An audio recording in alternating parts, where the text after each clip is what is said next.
Hey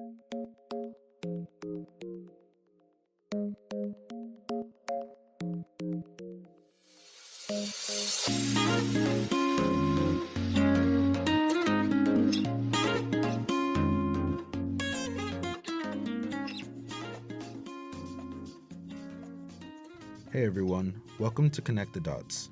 I'm Jeremiah Garcia, your host from Guide Dogs of Hawaii. This is a safe space for blind and visually impaired individuals to come together, share experiences, and learn from each other. Today, our guest is a former store owner. She was born in Texas but has lived in Hawaii since 2008. She worked for Aloha Independent Living and then opened up her own mini mart afterward. She also volunteered with a lot of public speaking and teaching people how to use accessibility features on their iPhone. I want to welcome Gina Garcia to Connect the Dots and start off by asking, what did you have to do in order to be in a position to open your mini mart? My previous experience before I became technically legally blind was in customer service and culinary. So I actually didn't know about the program until my DVR counselor saw my resume, and she's like, I think it'd be perfect for this. Instead of training you to do something new as a blind person vocationally with your experience, why don't we just go for the mini mart? And so because she recommended it and it was according to the experience I already had, I just had to learn how to do it as a blind person. I was like, okay, it won't take as much time. I still have a family to provide for. So that's what encouraged me to get on the path in the first place. I see. Did you need any schooling or training in order to open the mini mart? Well, according to how the program for the state is set up, I had to go, I first had to put my name on the waiting list to say that I was even interested in it. And then after my name came up, the state has a 6-month program that you have to go through, and a test after that. And if you pass that test and you accomplish their criteria, then your name gets put on the waiting list for a store to open up. So I did have to go through a 6-month state training. And while I was doing that, I had to apply with Hadley School for the Blind online to learn how to use Excel spreadsheets and Office spreadsheets as a blind person, learning how to use JAWS. So that was intense, but it was worth it. You mentioned you had a DVR counselor. Could you tell me a bit about them and how they assisted you? Um, um, DVR, which is a Division of Vocational Rehabilitation through the state of Hawaii, they're the ones that allowed me to go through the training, the state training. I was at the time living on the Big Island, so I had to travel because I have a family. I couldn't just stay 6 months on Oahu. So I had to travel back and forth every week. And so the DVR program helped me do that. And they covered any technology that I needed to move forward in the career. So I did get a lot of financial help from DVR. Did you go anywhere for O&M training to learn how to operate as a blind person? Yeah, so before I even started thinking about the mini mart, I had to first become confident as a blind person. So even before the mini mart was on my radar, I had gone through the blind training at Ho'opono, and they had this new curriculum that lasted anywhere from 9 to 12 months that would totally submerge you into this blind world so that you could learn how to operate as a total blind instead of like a visually impaired person. But because, again, I had a family and I didn't live, the program's on Oahu, I was on the Big Island. I only did 7 months worth of that training. I basically got the basics and the foundation of confidence. And then I came back to my family and I just had to figure out on my own what worked for me. So through that program, I got mobility training, I got technology training, I got home ec, like cooking and, simple, not simple, but independent living skills that helped me move forward in life. You mentioned you did your O&M training before the mini mart was on your radar. So, did you work any jobs before you opened your mini mart? Yeah, so I did actually a lot of volunteering. I had a service animal, and through the process of getting my service animal through Guide Dogs for the Blind in Oregon, um, I used to volunteer at my children's school, their charter school at the time. And in that process, I met some people while volunteering, and I was offered a job to work at a nonprofit organization that helped all people with disabilities. So I actually started working there as a blind person before I opened up my mini mart. So it gave me a chance to make connections with people. I also did a lot of public speaking at the time. Um, as a blind person, like becoming blind, because on the Big Island there wasn't a lot of awareness like there was on Oahu. So it was very intriguing, an intriguing experience. And so I did enjoy working at this nonprofit organization. I heard you mention something about your guide dog. Could you tell me a bit about your experience with getting a guide dog and being a guide dog handler? So I went through a program that's based in California and Oregon. They're called Guide Dogs for the Blind. Um, And there is actually a process that you have to go through. So the very first step is you have to have doctor's paperwork stating that you are legally blind or blind, the large spectrum of it. And there's this application you have to fill out. So I did that. And once the application was approved, because they have a lot of questions, they actually came down from California and they wanted to test my mobility. So you actually have to have mobility training. So you have to be certified with a licensed O&M trainer. So thankfully, because I had already gone to Ho'opono and I went through the program, I already had that in set. So they came, and with my cane, they wanted to test how good my mobility was. So after I passed that test, they had a board of 10 people who reviewed the house visit, reviewed my doctor's, and reviewed my training. And they decided that I did qualify for one of their service animals. So once they put me on the list, it took a few months. And I had a choice to either go to California or to Oregon. And I chose to go to Oregon because I had never been there before. And it used to be a 1 month program, but they shortened it down to 2 weeks so that they could start helping more people. And I went in January and I wasn't used to the cold. Oh my gosh, we landed, it was 17 degrees. So it was a whole new experience. Um, but during that time, they had 4 dogs prepared for me since I was coming out of state.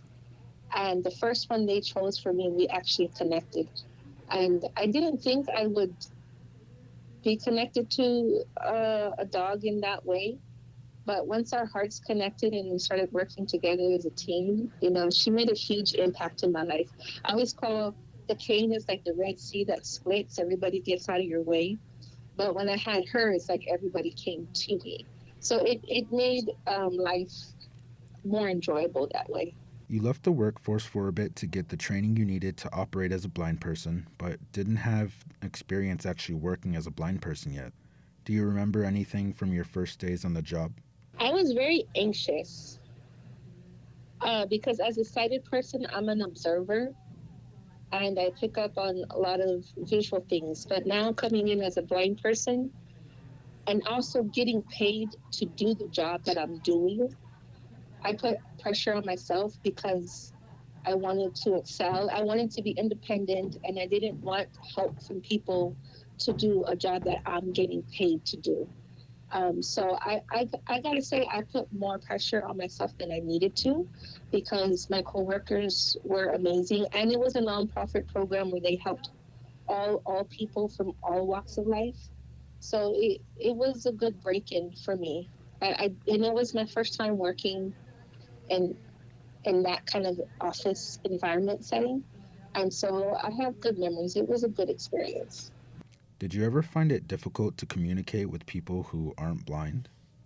No, I didn't. With my personality type, because I was in customer service for so long, and moving around a lot, and the places where I worked were a lot of tourist attractions. So I met people from all over the world. It wasn't hard for me to communicate. I did have to learn to be more specific and more direct. But once I learned how to do that, then my communication as a blind person and me being comfortable being blind made other people around me comfortable with it. So I have a good experience with it. Did the experience you gained from these jobs help you when you decided to open a mini mart? Yeah, totally. Because there was already a buzz out there about me and my service animal. So we had a lot of customers that came in just out of curiosity. And then once they saw what we were doing and the food that we were selling, um, they just became very, like a community came to support something that they didn't think they would experience. And Leanna, which was my service animal, there was another service animal that was in one of the buildings that wasn't for the blind, but was for a different reason. And she made a friend, so it was a really nice experience to just come together as a community and support each other. Do you remember what kind of access technology was available when you started working? So technology totally changed. It's always changing. So when I first started learning about technology, when I went to Ho'opono School for the Blind, I was in JAWS and I was in like Samsung. But after I got some training and I learned about the iPhone and Apple, um, they actually became a lot more accessible. Like their upgrades became very accessible for the blind. So I ended up switching and having to teach myself how to use the iPhone as a blind person. And I actually, that was one of the duties I had working for a nonprofit, was helping other blind people learn how to use the accessibilities. So technology definitely changed when I got the mini mart because I didn't want to use the regular talking register. For one, I was very adamant about being accessible with credit cards and smartphones. So I had to do a lot of research and I had to do a lot of training on my own to figure out what would work. I ended up going with like a square register that attached itself to an iPad, and I ended up going that route. And I ended up having to call the company, iPhone actually, Apple customer service, and we worked together to get it accessible for the blind. So I have to say it was the first. I haven't heard of anybody in their store at the time that used it. I don't know if there's anybody now, but it made tracking inventory and using credit cards a lot easier. So I didn't go the norm with the talking register. I went with a square and an iPad. What are some things that you'd consider benefits of owning a mini mart? The benefits, I would say financially, of course, but also like you get to choose what kind of life you want to, like lifestyle you want to have, and the support and people you surround yourself to accomplish it. It's definitely, uh, would be wise to have support because there's a lot of back business, like the paperwork in the background that has to get done. So the benefits are the people you encounter, the customers that become friends, the lifestyle that you get to choose to live, um, and the freedom. The financial thing is it's up to you. It's how much your store makes. There's very successful people that do it. So I would say the main benefit are the connections that you make. What do you think is the most important thing about being a store owner? Most important, being flexible, being able to change with the times, whether it's technology, whether it's products, whether it's customers, being able to handle change well, I would say would be the best thing. Looking back on everything that's happened since you opened your mini mart, what was your favorite part and what was most challenging? My favorite part was meeting vendors that would bring new products to me. And I always love to learn new things. So I did enjoy very much reaching out to different companies, trying different products, and the vendors coming and seeing the mini mart and seeing something different, and just establishing that kind of connection. I did enjoy that. The most challenging part for me was, I would have to say, the back business. Um, because it's a program through the state, they have their own worksheets and they have their own way of tracking things. And we have to submit that paperwork. If I'm like every 3 months, every 6 months, especially if you're on probation. Once you pass your probation, then it's every 6 months. But for me personally, um, because everything, for me to try to do everything on my own, which is run the store, find vendors, cook, clean, buy the inventory, and then the back business on top of that. For me personally, because I wasn't in a position where I could hire people yet, I was still starting out my store. For me personally, the back business was the hardest part. You mentioned reaching out to vendors and establishing a connection with them. Could you tell us a bit about your experience finding vendors and how important they are to your business? Well, first I had to decide what kind of products I wanted to have in my store.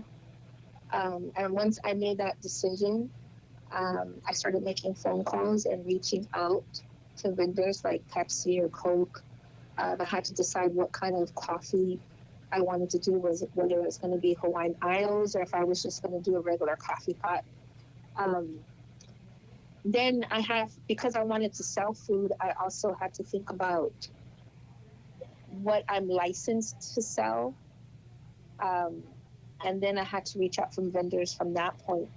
And so vendors are actually very important. You want to have a good relationship with them. Um, but I guess the most important part is deciding what kind of things you want to sell. And once you make that decision, then you reach out to the vendors. Good communication will always attract good vendors. So I think it's important to always keep your eyes open and your ears open to new things. How did you figure out what to sell in order to start getting customers?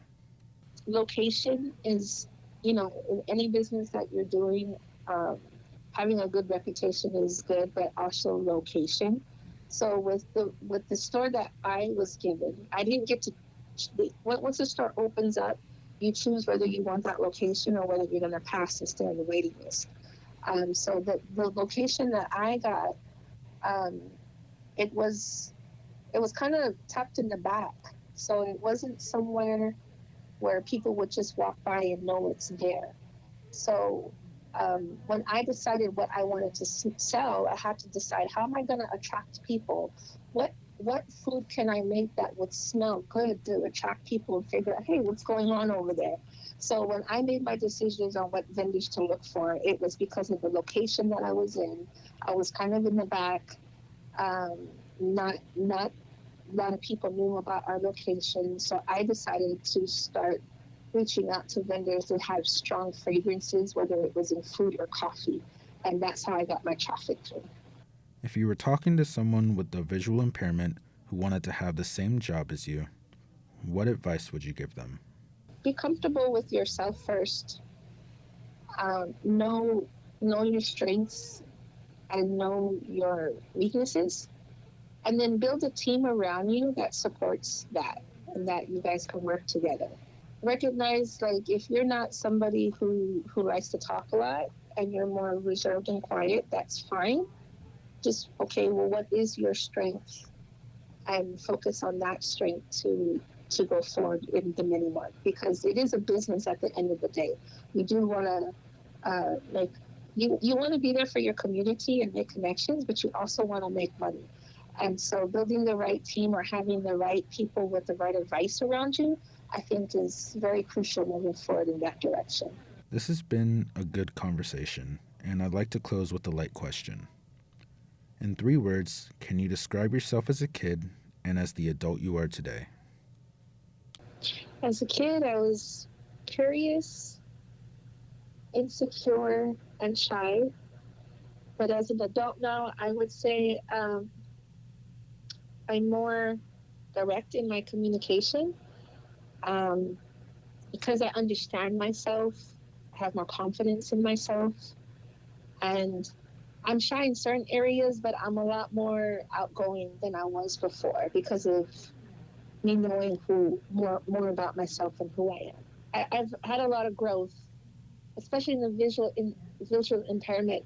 When I was younger, um, it wasn't okay to be different, so I had to work really hard to blend, and I didn't know why I couldn't see or learn certain things because they didn't tell me. But as an adult and looking back and learning a lot of things, it gave me more confidence that I did working hard towards something pays off. So I would say I'm more confident. As we draw to a close with this episode, I want to thank you for joining me. I hope you enjoyed your visit and found useful information. We welcome your feedback at feedback@guidedogsofhawaii.org. It would be great if you would visit us on our social media platforms such as Instagram and Facebook. You can find us by simply searching for Guide Dogs of Hawaii.